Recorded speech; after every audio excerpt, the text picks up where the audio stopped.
Hoy continuamos nuestro estudio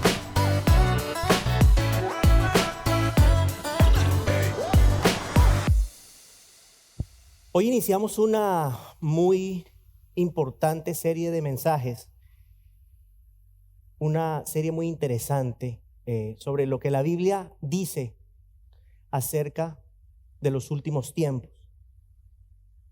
Y es importante para la iglesia conocer lo que la palabra de Dios dice con respecto a lo que sucederá en el futuro.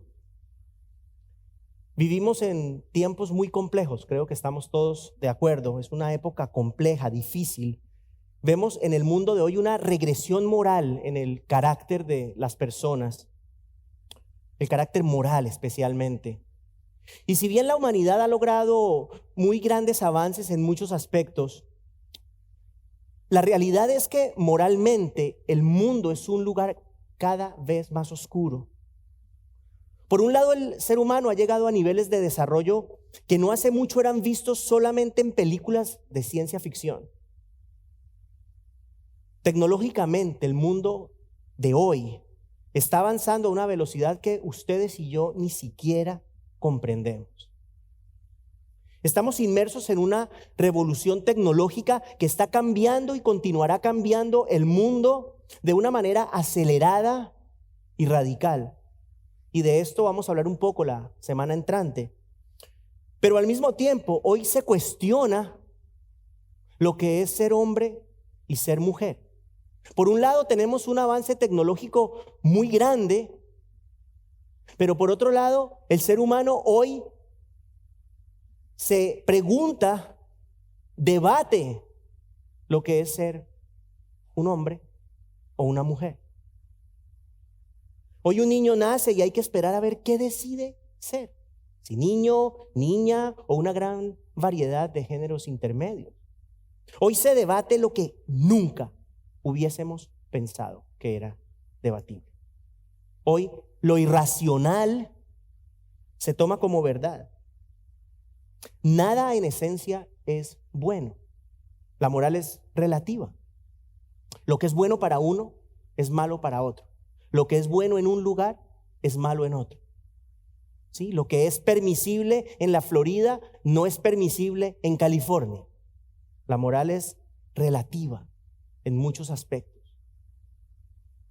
El punto, mis hermanos, es que el ser humano ha llegado a unos niveles de degradación moral que nunca se habían visto en la historia de la humanidad.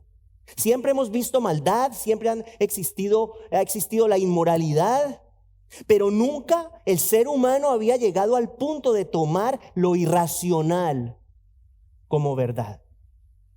Y eso es parte del juicio de Dios hacia la humanidad. Y esto lo vemos en Romanos 1:28. El rechazo constante del hombre hacia Dios hace que el Señor lo abandone a una mente depravada, una mente que no razona, una mente enferma que no es funcional. Eso es parte de la justicia divina y mi convicción es que en nuestra cultura occidental y muy particularmente en este país, ya estamos allí, ya llegamos a ese punto en el cual el Señor ha abandonado a las personas a una mente depravada y por eso es que no podemos pensar. Moralmente el mundo va en caída libre y el apóstol Pablo se lo dice a Timoteo, le habla a Timoteo, le escribe a Timoteo con respecto al carácter de los hombres en los últimos días. Miren lo que le dicen en 2 Timoteo 3:3, le dice que los hombres serán aborrecedores de lo bueno. Entre otras características oscuras de la humanidad en los últimos tiempos. Aborrecedores de lo bueno. Y mi convicción es que esta progresiva y alarmante degradación moral del ser humano es sin duda una de las señales de los últimos tiempos, de los tiempos finales. Ahora bien, el tema de la moralidad humana es solamente una introducción en este mensaje. La semana entrante vamos a considerar este tema y otros temas que son relativos al mundo en el cual vivimos hoy, pero quise iniciar con la idea y el tema, la temática de la moralidad humana, porque nos sirve para presentar un contraste entre la moral del hombre y la moral de Dios. La moralidad del hombre es distinta a la moralidad de Dios. Mientras la humanidad se sumerge día a día en el engaño, en lo irracional, en la impureza, el carácter perfecto de Dios se mantiene inamovible por los siglos de los siglos. El carácter de Dios no cambia. Y esa es una de las razones por las cuales es imperativo que tomemos su palabra con seriedad, con reverencia y con la plena certeza de que todo lo que el Señor dice que sucederá en realidad va a acontecer. Y ese es parte del propósito de esta nueva serie, que haya en nosotros un sentido de reverencia hacia el Señor, hacia su santidad, hacia su perfecta justicia, reconociendo que Dios no miente y su palabra se cumplirá cabalmente. Es mi deseo que en las semanas que siguen nosotros crezcamos en el conocimiento de lo que la Biblia dice acerca del futuro de este mundo, de las personas, del planeta. Y es mi deseo que dicho conocimiento nos lleve a vivir vidas cada vez más agradables a Dios. En esta serie vamos a considerar el mundo de hoy, como les dije, el rapto de la iglesia, la resurrección de los muertos, el anticristo, la tribulación, la segunda venida de Cristo, el reino milenial, el juicio del trono blanco y el estado eterno. Y al final de esta serie tendremos un entendimiento de lo que será el futuro de la humanidad. Si usted vive en esta ciudad y sabemos que incluso en muchas partes de este país está haciendo un calor terrible, terrible. Pero yo quiero decirle algo. Los cambios ambientales no serán los que acabarán con este planeta. Al término de esta serie usted habrá conocido la forma, de qué manera Dios va a poner fin a este mundo. Dijimos que el carácter de Dios no cambia. El Señor no miente a diferencia de nosotros. Él no puede mentir. Las promesas de Dios se cumplen siempre, no a veces, no la mayoría de las ocasiones, pero siempre, a diferencia de las nuestras. Y esa fidelidad absoluta de Dios es el eje principal de este mensaje. La fidelidad de Dios con respecto a Israel. Fidelidad que nos dice muchísimo acerca de los últimos tiempos, como lo veremos hoy. En esta mañana vamos a ver que Dios ha preservado a Israel de una manera milagrosa. E Israel será un actor fundamental en todo lo que está por venir en el futuro. Iniciamos recordando que el Señor hizo un pacto con Abraham hace unos 4,000 años. Un pacto incondicional. ¿Qué quiero decir con esto? El pacto de Dios con Abraham no dependía de la obediencia de Abraham. No estaba condicionado a lo que Abraham hiciera. El pacto de Dios con Abraham estaba condicionado a la fidelidad de Dios. Leemos en Génesis 15, versos 18 al 21. En aquel día el Señor hizo un pacto con Abraham diciendo: a tu descendencia he dado esta tierra, desde el río de Egipto hasta el río grande, el río Éufrates. La tierra de los quenitas, los ceneseos, los cadmoneos, los hititas, los fereceos, los refaitas, los amorreos, los cananeos, los gergeseos y los jebuseos. Y en el capítulo 17, en los versos 7 y 8, el Señor le dice a Abraham estas palabras. Escuche: estableceré mi pacto contigo y con tu descendencia después de ti por todas sus generaciones. Escuche esto: por pacto eterno de ser Dios tuyo y de toda tu descendencia después de ti.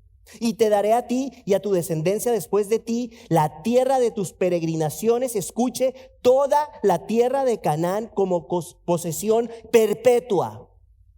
Posesión perpetua. Y yo seré su Dios.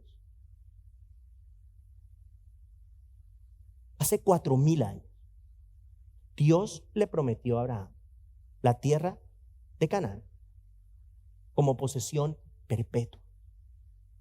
Eso significa que el pacto de Dios con Israel es eterno.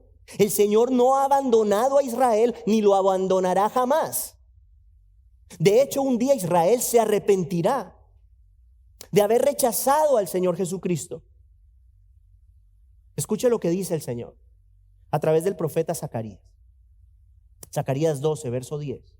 Y derramaré sobre la casa de David y sobre los habitantes de Jerusalén el espíritu de gracia y de súplica, y me mirarán a mí, a quien han traspasado, y se lamentarán por él como quien se lamenta por un hijo único, y llorarán por él como se llora por un primogénito.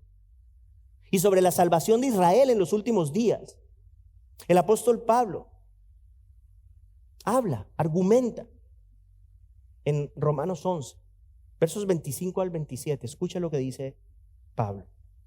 Porque no quiero, hermanos, que ignoren este misterio, para que no sean sabios en su propia opinión, que a Israel le ha acontecido un endurecimiento parcial hasta que haya entrado la plenitud de los gentiles. Así todo Israel será salvo, tal como está escrito: el libertador vendrá de Sión, apartará la impiedad de Jacob, y este es mi pacto con ellos cuando yo quite sus pecados. Hermanos, el Señor promete la restauración futura de Israel. Una vez la era de la iglesia haya llegado a su fin, es decir, una vez la iglesia sea sacada de este mundo, y sobre eso vamos a hablar en un futuro mensaje, cuando el Señor Jesucristo venga a arrebatar a su iglesia, el Señor traerá salvación a Israel a través de la fe en Cristo. Parte de la restauración de Israel incluye el restablecimiento de la adoración en Israel. Es decir, el sistema de sacrificio de animales que vemos en el Antiguo Testamento, ese sistema será restituido, y esto requerirá la construcción de un nuevo templo. Y la descripción detallada de ese templo futuro la encontramos en la profecía de Ezequiel en los capítulos 40 al 43. El profeta da instrucciones, muestra las instrucciones, las medidas del templo, describe cómo va a ser ese templo futuro. ¿Y cuál es el punto, mis hermanos, con todo esto? La preservación de Israel. La preservación de Israel es necesaria para que estas cosas puedan suceder. Es necesario que Israel sea preservado para que la promesa de Dios a Abraham se cumpla. Si no, no tendría sentido. Sin nación de Israel no tiene sentido la promesa de Dios a Abraham. Si el pueblo de Israel no existe, es imposible darle una tierra a un pueblo que no existe. Adicionalmente, y esto lo vamos a ver en detalle en otro momento, la preservación de Israel es necesaria para que el anticristo pueda presentarse como su protector. Va a llegar un día en el cual el anticristo va a ofrecer paz a la nación de Israel, protegiéndolo de todos sus agresores. Pero a cabo de un tiempo, 3 años y medio, este emisario de Satanás va a romper su pacto con Israel, va a suspender los sacrificios en el templo, va a suspender las ofrendas que se llevan a cabo en el templo. Eso está en Daniel 9:27. Y este hombre se sentará en el templo de Dios ocupando su lugar, según 2 de Tesalonicenses 2:4. La existencia de Israel es necesaria para el cumplimiento de las profecías con respecto a los últimos tiempos. Y Dios ha preservado a Israel de una manera impresionante a través de la historia. La existencia de Israel es un indicio muy importante de que todas las fichas se están poniendo en orden. para el cumplimiento de lo que Dios ha establecido en su palabra con respecto al futuro de la humanidad. Si Israel hubiese desaparecido de la faz de la tierra, como sucedió efectivamente con los imperios que la sometían y los pueblos que la rodeaban, hermanos, este libro no sería creíble. La Biblia no sería creíble si Israel hubiese desaparecido de la faz de la tierra. Israel forma parte fundamental del plan de Dios, y las profecías del futuro de la humanidad no tendrían sentido si Israel no hubiese sido preservada. Tampoco tendría sentido pensar en el Señor Jesucristo como ese rey eterno, ese sucesor eterno del trono de David, si Israel no existe. Si Israel no existe, pues, ¿qué rey va a gobernar a un pueblo que no existe? Los pueblos vecinos de Israel en el momento de la conquista de Canaán, todos sin excepción desaparecieron. Los edomitas, los moabitas, los amonitas, los amorreos, los arameos, todas estas eran naciones vecinas de Israel cuando Israel desarrolló la conquista de la tierra prometida. Ninguna de estas naciones existe. ¿Usted cuándo ha oído hablar, vamos a ir a comprar un tiquete de avión para ir a Edom o a Moab o a Aram? Ellos como etnia desaparecieron.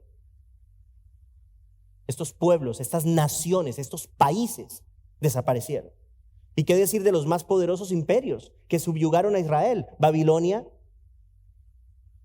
Medo-Persia, el imperio griego, el imperio romano, todos dejaron de existir. Pero Israel, aquella nación pequeñita, ahí sigue. Ahí está ahora en su tierra. Sigue y seguirá vivo. La pregunta es ¿por qué? ¿Por qué Israel ha sido preservada? La respuesta es simple. Porque Dios es fiel. Y nunca, jamás incumple lo que promete. Hay un peligro muy grande, mis queridos hermanos. Hay personas que piensan que porque el tiempo pasa, los decretos de Dios no se cumplen. Por ejemplo, hay quien afirma que si Cristo vino hace 2000 años, bueno, ya ha pasado mucho tiempo, eso debe ser que no es verdad y no va a venir. Yo les recuerdo que para el Señor un año es como 1000 días. Perdón. Un día es como 1000 años. Un día es como 1000 años. 1000 años como un día.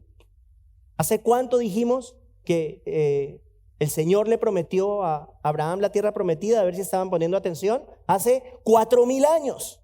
4000 años, unos 4000 años. Pero hasta las primeras décadas del siglo pasado, esto todavía parecía una imposibilidad. Hace no muchos años, la idea de que el pueblo de Israel volviese a la tierra prometida por Dios a Abraham hace 4000 años parecía una absoluta imposibilidad. El pueblo de Israel había sido dispersado entre los años 70 y 73, cuando los romanos destruyeron a Jerusalén, incluyendo el templo. ¿Qué pasó? Los judíos tuvieron que huir a África, Asia, Europa.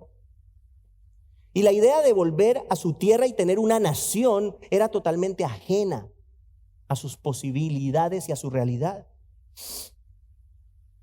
La promesa que Dios le había hecho a Abraham parecía esfumarse para siempre. Pero ya lo dijimos, Dios no incumple lo que promete. Pasaron otros casi 2000 años hasta que el 14 de mayo de 1948 nació el Estado moderno de Israel, en la misma tierra que el Señor había prometido a Abraham. No en otro lado. A través de los años se ha buscado tratar de ubicar a los judíos en otras naciones. Váyanse para Argentina, váyanse para Estados Unidos, váyanse para Rusia, lo que sea. No. La tierra prometida es la tierra prometida. Palestina lo que conocemos como Palestina. Jerusalén, la santa ciudad. La tierra de Canaán, mis hermanos. La tierra de Canaán, la tierra original de Canaán. Esa es la tierra que el Señor le prometió al pueblo judío. El regreso de Israel a la tierra prometida lo vemos profetizado en Ezequiel 36:24. Mire lo que dice el Señor. Porque los tomaré de las naciones, los recogeré de todas las tierras y los llevaré a su propia tierra. Y en Amós 9:15 leemos, el Señor dice sobre Israel. Mire lo que dice sobre Israel en Amós 9:15. Yo los plantaré sobre su tierra y nunca más volverán a ser arrancados de ella, pues yo se la di en posesión. Y el papel de la tierra prometida en el futuro de la humanidad lo vemos reflejado en Miqueas capítulo 4 versos 1 y 2. Escuche. En los últimos días, el monte de la casa del Señor será confirmado como cabeza de los montes y exaltado por encima de las colinas, y a él acudirán los pueblos. Muchas naciones vendrán y dirán, vengan, subamos al monte del Señor, a la casa del Dios de Jacob. Él nos guiará por sus caminos y nosotros iremos por sus sendas, porque la enseñanza saldrá de Sión. De Jerusalén saldrá la palabra del Señor. ¿Qué es increíble? Que tantas personas regadas por el mundo durante 2000 años regresen a su tierra, manteniendo su idioma, sus costumbres, y hoy son una pujante nación que tan solo tiene 75 años de existencia.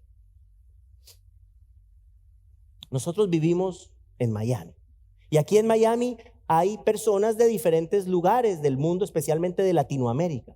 Y es muy común ver que en una o dos generaciones, muchos de los jóvenes, de las personas que son hijos de personas que vienen a este país, en una o dos generaciones pierden su idioma, pierden el idioma. La identidad cultural de los inmigrantes se va perdiendo en las generaciones subsecuentes. Es fácil que los hijos de inmigrantes, de personas que de repente, o los abuelos de inmigrantes que llegaron aquí hace 50, 60 años, no hablen nada de español, de inmigrantes latinos, no hablen nada de español. Bueno,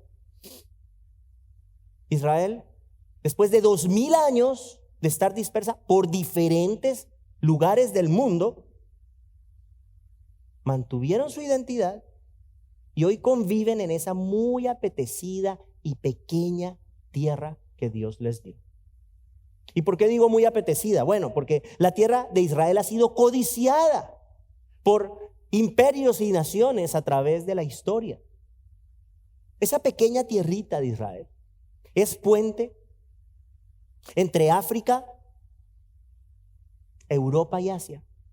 Conecta 3 continentes. Y por ello, naciones poderosas han buscado controlar esta tierra a través de la historia, sometiendo a los israelitas a invasiones y a exilios.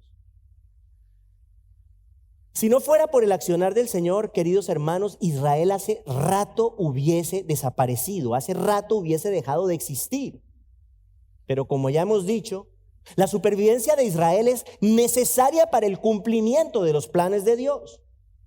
Y yo le pregunto a usted, ¿hay alguien que está en contra de los planes de Dios? ¿Se le ocurre a alguien que esté en contra de lo que Dios ha dispuesto? Bueno, Satanás. Satanás está en contra de los planes de Dios, y si Satanás logra destruir a Israel, los planes del Señor se verían frustrados. Ya dijimos, sin Israel,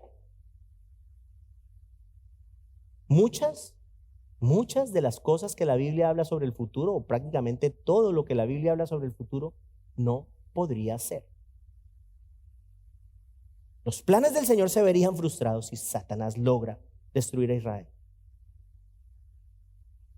La promesa hecha a Abraham no podría ser cumplida, e Israel no tendría la oportunidad de ser restaurado como el Señor lo ha decretado. Satanás sabe, conoce la importancia de Israel en los planes de Dios, y por ello ha tratado de exterminar a Israel, exterminar a los judíos a través de la historia hasta nuestro día. Vamos a hacer un recuento, no tan exhaustivo, pero un recuento histórico de cómo el Señor ha preservado a Israel a través de la historia, desde tiempos antiguos hasta hoy. Iniciemos con el Éxodo. Usted conoce la historia del Éxodo de Egipto. Israel estaba cautivo en Egipto y el Señor actuó en favor de ellos. ¿Qué hizo? Bueno, les envió plagas a los egipcios y luego Faraón los deja ir y usted conoce la historia. El Señor abre el mar Rojo, Israel pasa en seco y cuando el ejército de Faraón está cruzando el mar, ¿qué pasa? El mar se cierra ahogando a todo el ejército de Faraón. El Señor peleó por Israel. Preservó a Israel. Luego, los amalecitas vinieron a pelear contra Israel. ¿Y qué pasó? El Señor peleó por ellos. ¿Se acuerda de la historia? Cuando Moisés mantenía los brazos en alto, Israel prevalecía, pero si Moisés bajaba sus brazos, Israel empezaba a perder. ¿Qué pasó? Bueno, Aarón, el hermano de Moisés, y otro hombre llamado Hur, le sostuvieron las manos a Moisés, arriba le sostuvieron las manos en alto a Moisés durante toda la batalla. ¿Y qué sucedió? Pues que Israel prevaleció, ganó la batalla. Hay otra muy famosa contra los madianitas. Usted conoce la historia de Gedeón, el líder militar israelita que vino con 32,000 hombres a su disposición, pero el Señor lo dejó con 300. Y ni siquiera utilizando armas, pero utilizando el sonido de trompetas y cántaros estrellados contra el piso, vencieron a sus enemigos. Provocaron el pánico en el ejército enemigo, que terminó matándose entre sí. Luego vamos más adelante, en tiempos del rey Ezequías. ¿Qué sucede? Bueno, el imperio asirio viene contra Jerusalén. Quieren invadir a Jerusalén. Pero ¿qué sucede? El Señor pelea por Israel y mata el ángel del Señor a 185,000 guerreros asirios en una sola noche. Vamos más adelante en el tiempo y el Señor preserva a Israel durante el cautiverio en Babilonia y luego durante el posterior dominio de los persas, de los griegos, de los romanos. Durante todos estos cautiverios o dominios por parte de otras naciones, el Señor preservó a Israel. Llegamos al año 70, un año crucial, el año 70 después de Cristo. ¿Qué sucede en ese año? El imperio romano destruye Jerusalén y el templo de los judíos. El historiador romano Flavio Josefo reportó, escuche esto, que 1.1 millones de personas, la mayoría judías, fueron asesinadas durante el ataque romano a Jerusalén. Ya lo dijimos anteriormente, los judíos tuvieron que huir hacia África, Asia, Europa. Vamos avanzando en el tiempo, llegamos al siglo XI, la primera cruzada. Se conoce como la cruzada alemana de 1096. ¿Qué sucede aquí? Bueno, un grupo de supuestos cristianos, y digo supuestos porque un cristiano no hace estas cosas. Un grupo de supuestos cristianos alemanes y franceses masacraron a judíos en el nombre de Cristo. Seguimos avanzando y en el siglo XIV tuvo lugar la famosa peste negra. Si usted pensó que el COVID había sido terrible, la peste negra fue muchísimo peor. Se estima que 25 millones de personas perdieron la vida solamente en Europa a través de esta peste o por medio de esta peste. ¿Qué sucedió? Que los judíos fueron acusados de envenenar, de infectar el agua de los pozos con esta enfermedad. Y en represalia, muchísimos judíos fueron asesinados. La idea era que se pensaba que los judíos habían infectado el agua con la enfermedad para matar cristianos. Y la represalia fue terrible, la consecuencia fue terrible. Muchas de las más grandes comunidades judías en Europa fueron completamente erradicadas. Llegamos al siglo XVII. En el siglo XVII, decenas de miles de judíos fueron masacrados en Ucrania.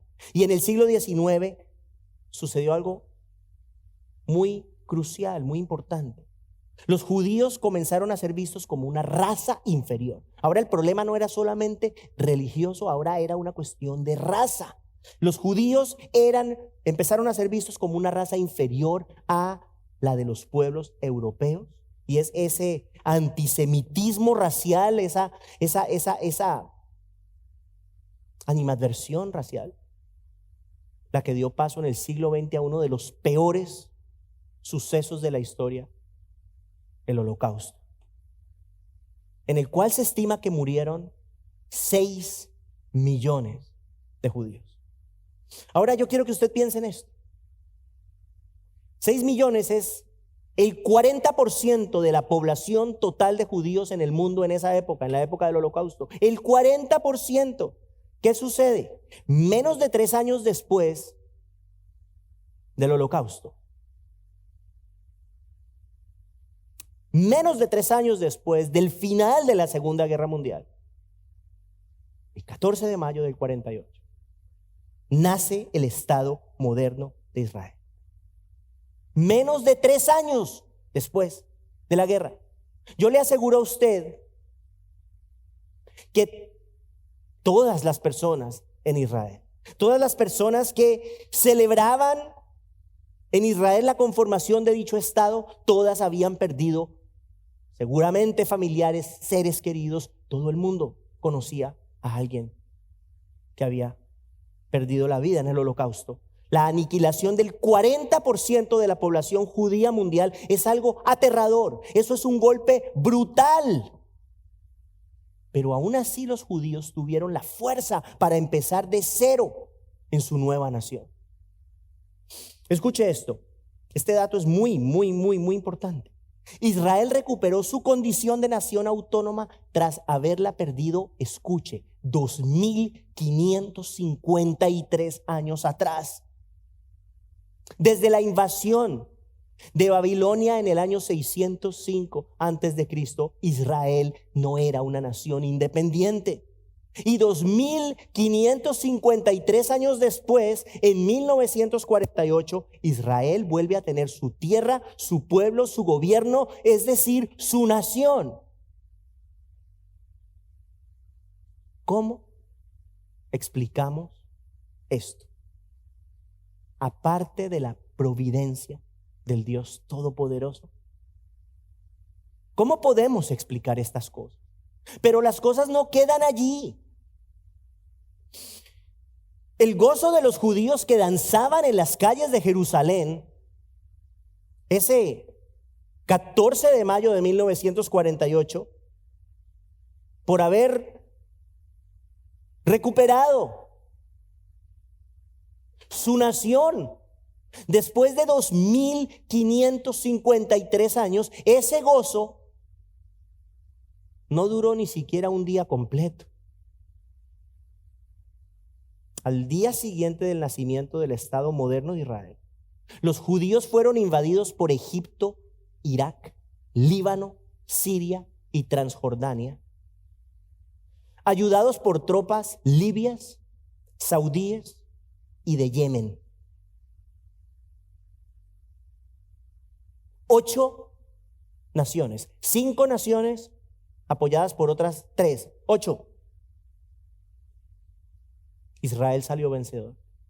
Una nación con un día de vida venció a una coalición de países. Y hay un dato interesante. Una de las armas que se utilizó en esta confrontación es un cañón llamado o conocido como el Davidka.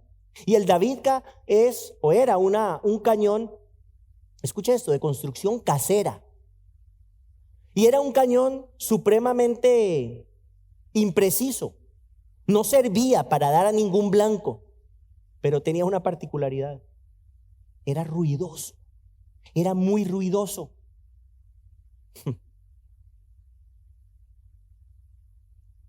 Y asustó a los enemigos, asustó a los guerreros, a los árabes. los asustó. Así como en tiempos de Gedeón y los madianitas, en esa ocasión con trompetas y cántaros, en esta ocasión el Señor utilizó un cañón. Se hicieron 6 solamente. 6 cañones que no servían para nada, para aterrorizar al enemigo. Israel salió vencedor. Llegamos a junio de 1967. Otra coalición ahora liderada por Egipto, que incluía a Siria, Jordania e Irak. Escuche, movilizaban fuerzas para atacar a Israel. Y mire esto, escuche lo que pasó. Antes de ser atacado, en la mañana tempranito, Israel desplegó un ataque aéreo que destruyó el 90% de la fuerza aérea egipcia. ¿Supieron que los iban a atacar? Se adelantaron y tempranito en la mañana atacaron y acabaron con la mayoría de los aviones egipcios. En 6 días, hermanos, Israel venció a sus agresores con 100,000 hombres, a pesar de que se enfrentaba a 240,000. Se le conoce la guerra de los 6 días porque eso fue lo que duró. En 6 días, Israel venció a sus enemigos. En tiempos más recientes, las amenazas contra Israel no han cesado. Siguen siendo las más prominentes, las hechas por el gobierno de Irán. En octubre 25 del año 2005, el entonces presidente iraní, Mahmoud Ahmadinejad, manifestó públicamente esto. Dijo que Israel debía ser borrada de la faz de la tierra. Hay personas que argumentan que es una traducción mal hecha, que él no quiso decir eso. Hay otros que dicen, no, sí, eso fue lo que quiso decir. Creemos que es lo que quiso decir porque luego en el año 2012, en una sesión de las Naciones Unidas, este mismo hombre dijo lo siguiente, dijo que Israel no tenía derechos en el Medio Oriente y escuche, y debía ser eliminada. Luego llegamos al año 2017, hace unos poquitos años. El embajador de Israel ante las Naciones Unidas presentó una foto satelital en la cual se ve la estrella de David, que es el símbolo de la identidad judía, siendo utilizada como blanco de pruebas militares de los misiles iraníes. O sea que los iraníes estaban usando en un terreno, pintaban una gran estrella de David, ponían una gran estrella de David en el terreno, marcaban una estrella de David en el terreno y empezaban a hacer sus pruebas de misiles para golpear, dar en el blanco de esa estrella. Y en abril 17 del año pasado, el año 2022, el presidente actual de Irán, Ebrahim Raisi, dijo estas palabras en un desfile militar con respecto a Israel. Escuche. Si hacen el más mínimo movimiento en contra de nuestra nación, el destino de nuestras fuerzas armadas será el corazón del régimen sionista. Ni siquiera lo llama Israel, sino lo llama el régimen sionista. En ese mismo desfile militar, y lo han hecho en otros, pero en este desfile militar en particular, han aparecido camiones portando mensajes con la leyenda muerte a Israel. Eso pasa con frecuencia, ellos hacen desfiles militares y hay camiones que van pasando como parte del desfile militar con leyendas de muerte a Israel. Y esto es lo que hemos hecho en esta mañana, es simplemente un resumen de algunos eventos históricos que muestran la preservación de Israel en medio de circunstancias muy difíciles durante más de 3,000 años. Israel no será borrada del mapa ni por Irán, ni por ninguna otra nación u otras naciones. Israel ha sido, está siendo y continuará siendo preservada para que la palabra de Dios se cumpla a cabalidad. Habiendo dicho eso, los tiempos más difíciles para Israel están aún por venir. Cuando el emisario humano más poderoso de Satanás, es decir, el anticristo, arremeta contra los judíos de una manera nunca vista hasta ahora, con el propósito de exterminarlos. Y eso suena terrible, especialmente si lo vemos y lo pensamos a la luz del holocausto. Bueno, el holocausto no es lo peor. viene algo peor de manos de este emisario.